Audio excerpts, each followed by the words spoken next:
সুপ্রিয় শিক্ষার্থীবৃন্দ, অনলাইন ক্লাসে তোমাদের সবাইকে স্বাগতম। আশা করি সবাই ভালো আছো। আমিও ভালো আছি। সবাই সুস্থতা কামনা করে আজকের পাঠদান শুরু করছি।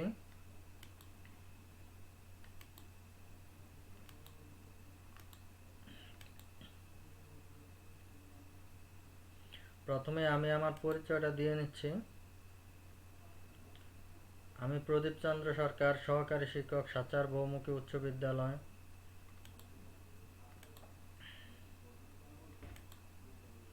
আজ আমি নবম দশম শ্রেণীর গণিত বিষয়ে পাঠদান করব।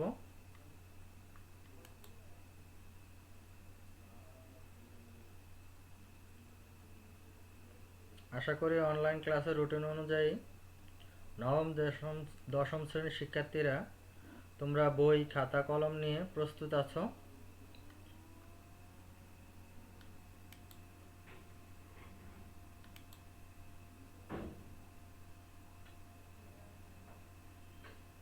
তোমরা এখানে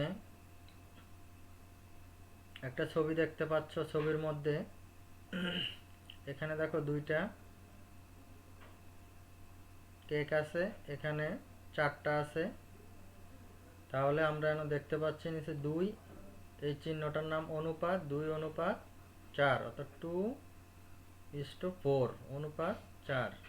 তাহলে এখানে দেখো 2 দ্বারা আবার এইটাকে ভাগ করা হয়েছে, এটাকে ভাগ করা হয়েছে, এখানে একটা থাকে, এখানে 2 থাকে। 4কে 2 দ্বারা ভাগ করলে 2 থাকলো। যেমন এখানে একটা তরমুজ দেখানো হচ্ছে, এটাকে 2টা ভাগে ভাগ করা হয়েছে। ছিল একটা, এখানে 2টা ভাগে ভাগ করা হয়েছে। এখানে দেখো 3টি গাড়ির চিত্র তোমরা দেখতে পাচ্ছ। তাহলে এতক্ষণে নিশ্চয়ই বুঝতে পারছো যে আমরা আজকে কোন অধ্যায়টা নিয়ে আলোচনা করব। তোমরা এখানে আরেকটু অংশ দেখো, এটা দেখলে আরো ভালোভাবে বুঝতে পারবে। 5 গার্লস, অর্থাৎ 5টি বালিকা, 15 বয়েজ, 15 জন বালক। তাহলে 5 এবং 15-এর গসাগু হলো 5। এখন আমরা এই 5কে যদি 5 দ্বারা ভাগ করি এবং 15কে 5 দ্বারা ভাগ করি, তাহলে 1:3 পাই, অর্থাৎ একটি বালিকা এবং 3টি বালক পাই। এখন নিশ্চয়ই তোমাদের আর বুঝতে অসুবিধা হচ্ছে না যে আমরা আজকে কোন বিষয়ে পাঠদান করব।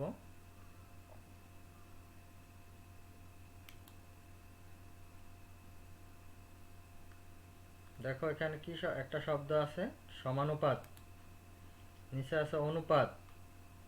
তাহলে আমাদের আজকের পাঠের বিষয় হবে বীজগণিতীয় অনুপাত ও সমানুপাত, একাদশ অধ্যায়। একাদশ অধ্যায় অনুপাত, সমানুপাত, এই সম্পর্কে আজকে আমরা পাঠদান করব। তোমরা তোমাদের পাঠ্য বইয়ের একাদশ অধ্যায় বের করো।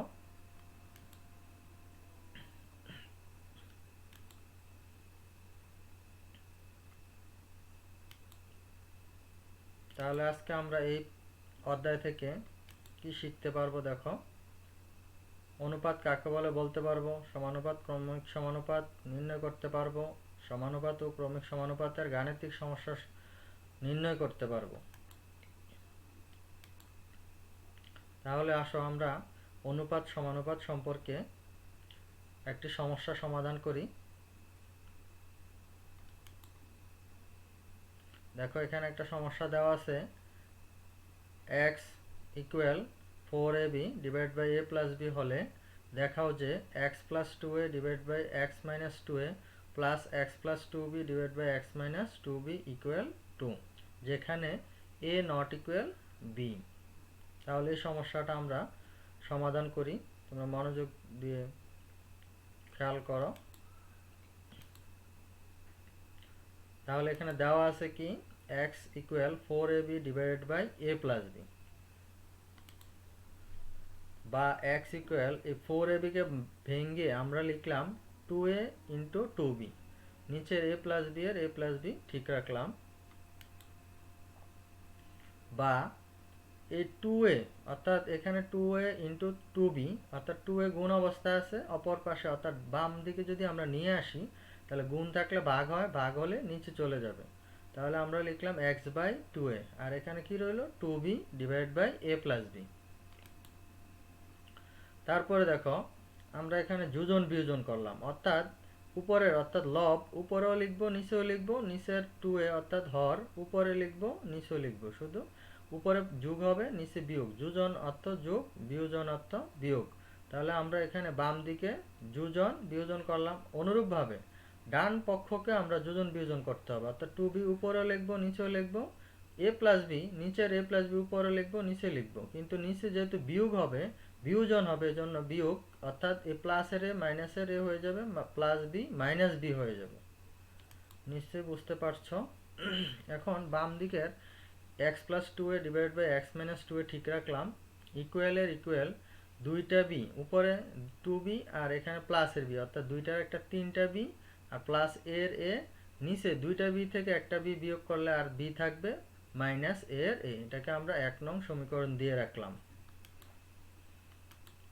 আবার দেখো x by 2b equal 2a by a plus b, এটা কোথায় থেকে পেলাম একটু ভালো করে খেয়াল করো।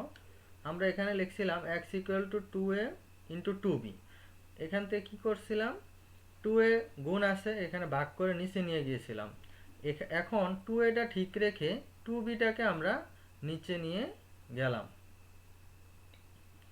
তাহলে x by 2b equal 2a by a plus b পেলাম। এখন পুনরায় আগের মতো আমরা একই কাজ করব, যোজন বিয়োজন করব, তাহলে x উপরে হবে নিচে হবে, 2b উপরে যোগ হবে নিচে বিয়োগ হবে, অনুরূপভাবে এখানে 2a উপরে হবে নিচে হবে, a প্লাস b উপরে যোগ হবে নিচে বিয়োগ হবে, অর্থাৎ যোজন বিয়োজন করলাম।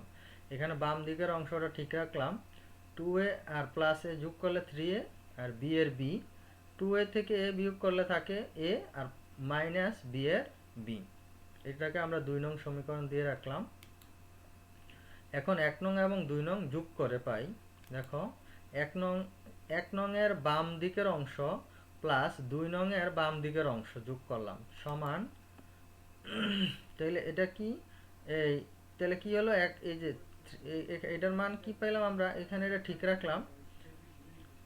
দেখো এই দুইটা থেকে অর্থাৎ এখানে আছে b মাইনাসে, আমার এখানে আছে a মাইনাস b, আমরা এখান থেকে কি করব মাইনাস কমন নেব, তাহলে মাইনাস কমন নিলে প্লাস মাইনাসে মাইনাস, আর এই মাইনাস কমন নিলে চিহ্ন পরিবর্তন হবে, মাইনাস বি হয়ে যাবে প্লাস বি আর প্লাসের এ হয়ে যাবে মাইনাসের এ, অর্থাৎ চিহ্ন পরিবর্তন হলো, মাইনাসটা আমরা কমন নিয়ে গেলাম। এখন আমরা এই দুইটা বিয়োগ করব, তাহলে বিয়োগ করলে কি করতে হবে, যেহেতু এটা ভগ্নাংশ আমাদেরকে লসাগু নির্ণয় করতে হবে, অর্থাৎ বি মাইনাসে লসাগু বি মাইনাসে হর দিয়ে ভাগ লব দিয়ে গুণ, গুণ করলে এখানে যেহেতু বি মাইনাসে কে ভাগ দিলে 1 হবে, 1 দিয়ে এটাকে গুণ, আবার এটা দিয়ে ভাগ দিলে 1 হবে, 1 দিয়ে এটাকে গুণ, তবে এখানে -1 দিয়ে গুণ দিবে, খেয়াল করো -1 এ আর 3a গুণ করলে 3a, -1 এ আর b এ গুণ করলে -b। এখন আমরা যোগ বিয়োগ করব, দেখো তিনটা b থেকে একটা b বিয়োগ করলে দুইটা b, তিনটা a থেকে প্লাসের একটা গেলে মাইনাসের দুইটা a থাকে। এখন উপরে আমরা 2 কমন নেব, কমন নিলে কি থাকে b মাইনাসে আর নিচে থাকবে b মাইনাসে, তো b মাইনাসে কি যায় কাটা যায়, থাকলো শুধু 2, অর্থাৎ আমরা ডান পক্ষ পেয়ে গেলাম। তাহলে এটা এত আর এটা যোগ করলে হবে 2, আমরা পেলাম। এখানে আমরা বাম দিকের অংশটা এখানে লিখি নাই, এখানে লিখবে তোমরা x plus 2a divide by x minus 2a plus x plus 2b divide by x minus 2b, বাম দিকে এই অংশটা লিখে নিবে। তাহলে আমাদেরকে যে অংশটা প্রমাণ করতে বললো সেটা আমরা প্রমাণ করলাম। আচ্ছা, এখন আমরা আরও কিছু সমস্যার সমাধান করি। দেখো সমস্যা 2, এখানে কি দেওয়া আছে, a square plus b square divide by b square plus c square equal a plus b whole square divide by b plus c whole square হলে প্রমাণ করো যে abc ক্রমিক সমানুপাতি, অর্থাৎ এই অংশটা আমাদেরকে দেওয়া আছে আর প্রমাণ করতে হবে abc ক্রমিক সমানুপাতি। তাহলে চল আমরা সমাধান করি। দেওয়া আছে a square plus b square divide by b square plus c square equal a plus b whole square divide by b plus c whole square, এখন আমরা কি করব, একান্তরকরণ করব, অর্থাৎ এই এ স্কোয়ার প্লাস বি স্কোয়ারকে নিয়ে যাব ডান পাশে, আর ডান পাশের এ স্কোয়ার প্লাস এই যে নিচের যে b plus c whole square ছিল এটা নিয়ে যাব বাম পাশে, অর্থাৎ এটা নিচে আছে অর্থাৎ ভাগ, এই জন্য উপরে চলে যাবে গুণ হয়ে, আর এটা উপরে আছে গুণ, এটা চলে যাবে নিচে। একে বলে একান্তরকরণ, এক পাশে থেকে আরেক পাশে নিয়ে গেলাম। এখন এ প্লাস বি হোল স্কোয়ারের সূত্র লেখো, এখানে এ square plus two a B plus b square, নিচেরটা ঠিক রাখো। আবার এ প্লাস বি হোল স্কোয়ার সমান এ square plus two a B plus b square, নিচেরটা ঠিক থাকবে। দেখো এখন আমরা শুধু বিয়োজন করব। একটু আগে আমরা অঙ্কটাতে করেছিলাম যোজন বিয়োজন, এখন শুধু বিয়োজন। তাহলে বিয়োজনের নিয়মটা তোমরা আগেও জানো, এখন আমি আরেকটু বলছি। উপরে যে পদটা থাকবে অর্থাৎ লবে, লবের পুরোটাই ঠিক থাকবে, হরের পুরোটা ঠিক থাকবে, শুধু হর উপরে গিয়ে বিয়োগ হবে, যেহেতু এটা বিয়োজন এই জন্য বিয়োগ হবে। তাহলে প্লাসের বি স্কোয়ার উপরে গিয়ে মাইনাস বি স্কোয়ার, প্লাসের সি স্কোয়ার উপরে গিয়ে মাইনাস সি স্কোয়ার। অনুরূপভাবে ডান পক্ষে উপরেরটা উপরে ঠিক থাকবে, নিচেরটা নিচে ঠিক থাকবে, নিচেরটা উপরে বিয়োগ হবে। তাহলে আমরা শুধু বিয়োজন করলাম। এখন দেখো তাহলে এখানে কি দাঁড়াচ্ছে, আমাদের কি আমরা পাইতেছি। দেখো এখানে এই বি স্কোয়ার কাটা গেল, সি স্কোয়ার কাটা গেল, এ স্কোয়ার কাটা, বি স্কোয়ার কাটা, এখানে থাকে two b c divide by b square plus c square, এখানে থাকে two a b divide by a square plus b square. দেখো কাটাকাটি যাওয়ার পরে এই অংশটা রইল। এখন আমরা উভয় পক্ষ থেকে আবার এই টু বি দিয়ে ভাগ দিয়ে দেই, টু বি দিয়ে ভাগ দিলে টু বি বাদ যাবে, এখানকার টু বি বাদ যাবে, এখানে থাকবে সি, এখানে থাকবে এ, আর নিচে যা আছে তাই ঠিক থাকবে। এখন আমরা আর গুণন করব, অর্থাৎ এই সি দিয়ে গুণ করবে এ স্কোয়ার প্লাস বি স্কোয়ারকে, আর এই এ দিয়ে গুণ করবে বি স্কোয়ার প্লাস সি স্কোয়ারকে। দেখো এখানে গুণ করা হইলো, গুণ করে এটা আমরা পেলাম। এখন আমরা অর্থাৎ ডান দিকের যা আছে সম্পূর্ণ অংশটাকে বাম দিকে নিয়ে আসবো। তাহলে এটা মাইনাসের প্লাসেরটা এখানে এসে মাইনাস হয়ে গেল, প্লাসেরটা এখানে এসে মাইনাস হয়ে গেল। এই দুইটার থেকে আমরা কমন নেব, দেখো সাজিয়ে লিখলাম, নিয়ে এখন প্রথম এই দুইটা থেকে কমন নিলে কি কমন যায়, এসি কমন যায়। তাহলে এ সি স্কোয়ার থেকে এ সি কমন গেল, এ স্কোয়ার থেকে এ কমন গেলে আরও একটা এ থাকলো, এ সি স্কোয়ার থেকে এ কমন গেল, আর সি স্কোয়ার থেকে সি কমন গেল আরও একটা সি থাকলো। অনুরূপভাবে এখানে এই দুইটার মধ্যে দেখো কি আছে, বি স্কোয়ার আছে, তাহলে বি স্কোয়ার কমন গেল, এখানে থাকবে এ, এখানে থাকবে সি। এখন আমরা এই দুইটা অংশ থেকে আবার কমন নেব এ মাইনাস সি কমন গেলে দেখো কি থাকে, এ মাইনাস সি কমন গেলে থাকবে a c minus b square. তাহলে আমরা লিখব এ মাইনাস সি সমান জিরো এবং a c minus b square সমান জিরো, কারণ দুইটা উৎপাদকের গুণফল জিরো হলে তারা পদ থেকে জিরো। তাহলে এসি ঠিক থাকবে, মাইনাস বি স্কোয়ার এখানে আসলে প্লাস বি স্কোয়ার। তাহলে এসি ইকুয়াল টু বি স্কোয়ারকে লিখলাম বি ইন্টু বি। এখন সাজিয়ে লিখো এ বাই বি সমান বি বাই সি, অর্থাৎ এ আর সি গুণ করলে এ সি এবং বি বি গুণ করলে বি স্কোয়ার, আগের অংশটাই আমরা পাই। এখানে এ ইকুয়াল টু সি আমরা পাই, কিন্তু এখানে সি এর সমান হবে না, আমাদেরকে এই অংশটা প্রমাণ করতে বলছে। তাহলে A by B equal B by C, অর্থাৎ এ অনুপাত বি সমান বি অনুপাত সি, এই আকারটাকে বলা হয় এবিসি ক্রমিক সমানুপাতি। তাহলে আমরা প্রমাণ করলাম এবিসি ক্রমিক সমানুপাতি।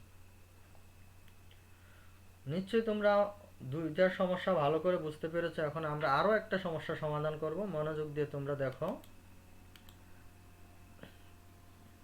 দেখো সমস্যা 3, এবিসি ক্রমিক সমানুপাতি হলে প্রমাণ করো যে A square into B square into C square into one by A cube plus one by B cube plus one by C cube equal A cube plus B cube plus C cube.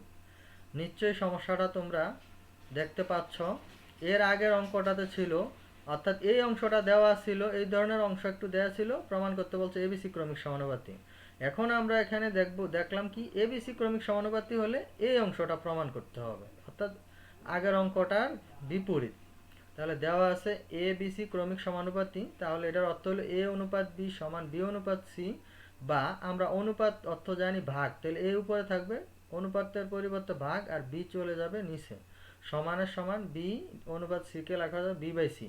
এখন তোমরা আর গুণন করে দাও, এই যে এ আর C গুণ করলে AC, B A R B গুণ করলে বি স্কোয়ার, তাহলে আমরা এখানে কি পেলাম, বি স্কোয়ার সমান এসি পেলাম। আচ্ছা বাম পক্ষ উঠাইলাম, দেখো A square B square C square into one by A cube one by B cube plus one by C cube. এখন এই A square B square C দিয়ে দেখো, যেহেতু এখানে ব্রেকেট আছে, তাহলে A square B square C square তিনোটা এখানে তিনটা পদ আছে, দেখো তিনোটা পদকে গুণ করতে হবে। তাহলে গুণ করো, প্রথমটাকে গুণ করলে উপরে যাবে A square B square C square, নিচে থাকবে এ কিউব। তারপরে এখানে দ্বিতীয়টাকে গুণ করলে A square B square C square, নিচে বি কিউব। এটাকে গুণ করলে A square B square C square, নিচে সি কিউব। এখন দেখো কাটাকাটি করো, এই এখানকার এ কিউবকে উপরের এ স্কোয়ার দিয়ে ভাগ দিলে নিচে একটা এ থাকে, এখানকার বি স্কোয়ার দিয়ে নিচের বি কিউবকে ভাগ করলে একটা বি থাকে, সি স্কোয়ার দিয়ে সি কিউবকে ভাগ করলে একটা সি থাকে। আমরা এই প্রথম পদটা ঠিক রাখলাম, তৃতীয় পদটা ঠিক রাখলাম, মাঝখানের এ স্কোয়ার সি স্কোয়ারকে আমরা লিখলাম এ সি হোল স্কোয়ার, নিচের বি ঠিক রাখলাম। তারপরে লাইনে আসো, এই বি স্কোয়ারের পরিবর্তে লিখলাম এসি, কারণ বি স্কোয়ার সমান আমরা এখানে কি পেয়েছিলাম এসি, বি স্কোয়ারের পরিবর্তে এসি, সি স্কোয়ারে সি স্কোয়ার, নিচের এ ঠিক রাখলাম।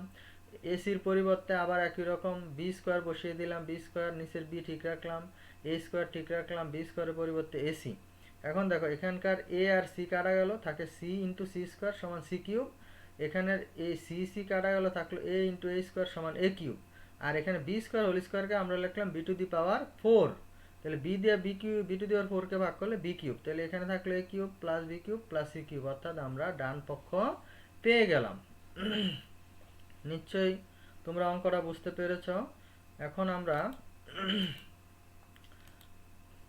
দেখো তোমরা এগুলা অনুপাত সমানুপাত কাকে বলে শিখবে, খাতায় লিখে রাখবে। অনুপাতের রূপান্তর কত প্রকার খাতায় লিখে রাখবে। ক্রমিক সমানুপাত কাকে বলে এগুলো খাতায় লিখে রাখবে। এটা তোমাদের কাজ দিলাম। এখন আমি তোমাদেরকে বাড়ির কাজ দেব। দেখো A cube plus B cube divide by A minus B plus C equal A into A plus B হলে প্রমাণ করো যে এ বি সি ক্রমিক সমানুপাতি। সমস্যা 2, 6/x equal to 1/a plus 1/b হলে দেখাও যে x plus 3a divide by x minus 3a plus x plus 3b divide by x minus 3a b equal two, যেখানে a নট ইকুয়াল b। যদি a plus b divide by b plus c equal c plus d divide by d plus a হয়, তবে প্রমাণ করো যে a equal c অথবা a plus b plus c plus d equal 0। তাহলে আমি এখানে তোমাদের তিনটা সমস্যা এখানে দিলাম, বাড়ির কাজ, তিনটা বাড়ির কাজ দিলাম। তোমরা এগুলা বাড়িতে অবশ্যই অনুশীলন করবে এবং তোমাদের মেইন বইয়ে আরও অনেকগুলো সমস্যা আছে এই নিয়মের সমস্যাগুলো সমাধান করবে।